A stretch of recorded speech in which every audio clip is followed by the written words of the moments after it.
നമസ്കാരം. ഓ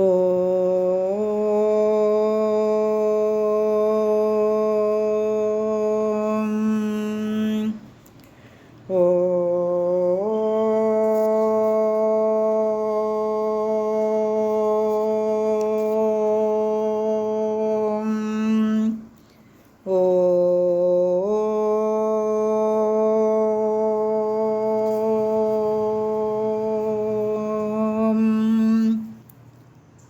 സർവമംഗളമംഗല്യേ ശിവേ സർവാർത്ഥസാധികേ ശരണ്യേ ത്രൈംബകേ ഗൗരി നാരായണി നമോസ്തുതേ. ഓം മഹാദേവ്യൈ നമഃ. വിഷ്ണു നിദ്രയ്ക്ക് അധീനനായി കണ്ടത് ബ്രഹ്മാവിനെ വളരെ അത്ഭുതപരതന്ത്രനാക്കുന്നു.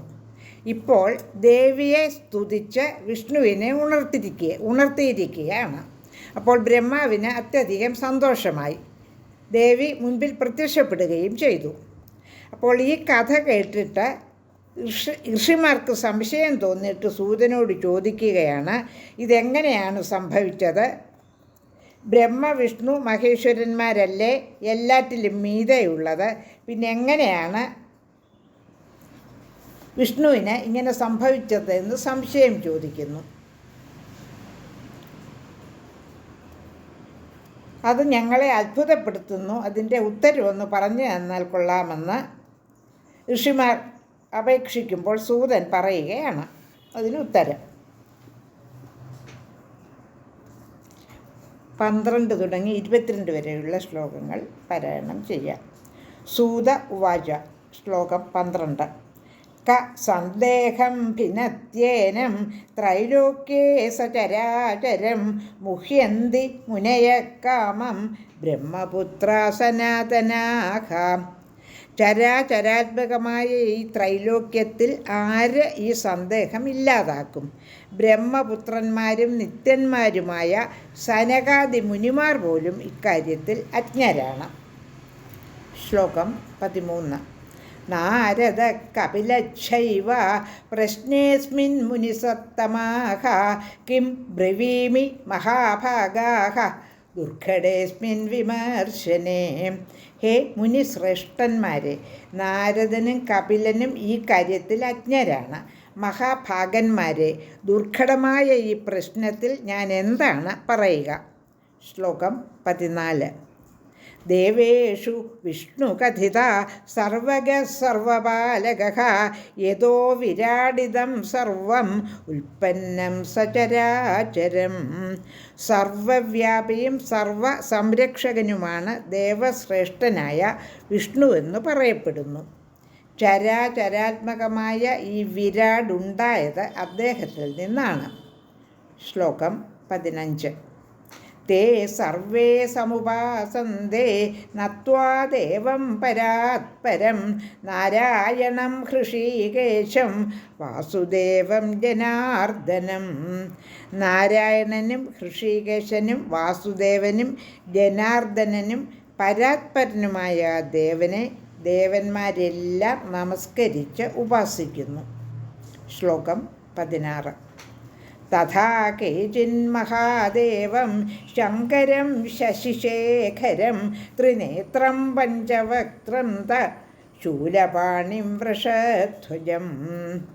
തഥാ കേചിന്മഹാദേവം ശങ്കരം ശശിശേഖരം ത്രിനേത്രം പഞ്ചവക്ത്രം ശൂലപാണിം വൃഷധ്വജം. അങ്ങനെ മറ്റു ചിലർ ചന്ദ്രകലാധരനും ത്രിനേത്രനും പഞ്ചമുഖനും ശൂലപാണിയും വൃഷധ്വജനും മഹാദേവനുമായ ശങ്കരനെ ഉപാസിക്കുന്നു. ശ്ലോകം 17.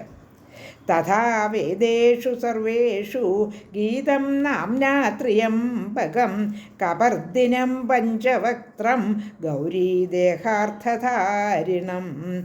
അതുപോലെ വേദങ്ങളിലെല്ലാം ശങ്കരനെ ത്രിയംബകനും കപർദിയും പഞ്ചമുഖനും ദേഹത്തിൻ്റെ അർത്ഥം ഗൗരിക്ക് നൽകിയവനുമായി സ്തുതിക്കുന്നു.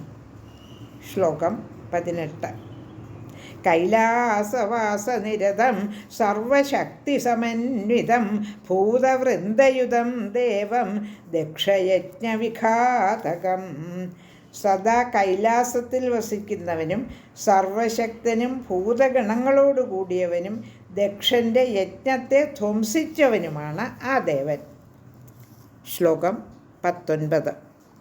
തഥാ സൂര്യം വേദവിദഃ സായം പ്രാതർദിനേ ദിനേ മധ്യാഹ്നേ തു മഹാഭാഗാഃ സ്തുവന്തി വിവിധൈസ്തവൈഃ.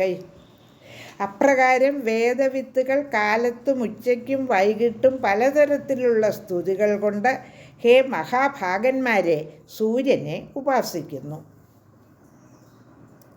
ശ്ലോകം 20.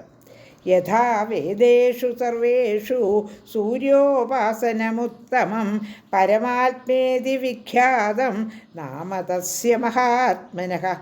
സൂര്യോപാസനം ഉത്തമമാണെന്ന് എല്ലാ വേദങ്ങളിലും പറയുന്നുണ്ട്. പരമാത്മാവെന്ന നാമത്താൽ പ്രസിദ്ധനുമാണ് മഹാത്മാവായ അദ്ദേഹം.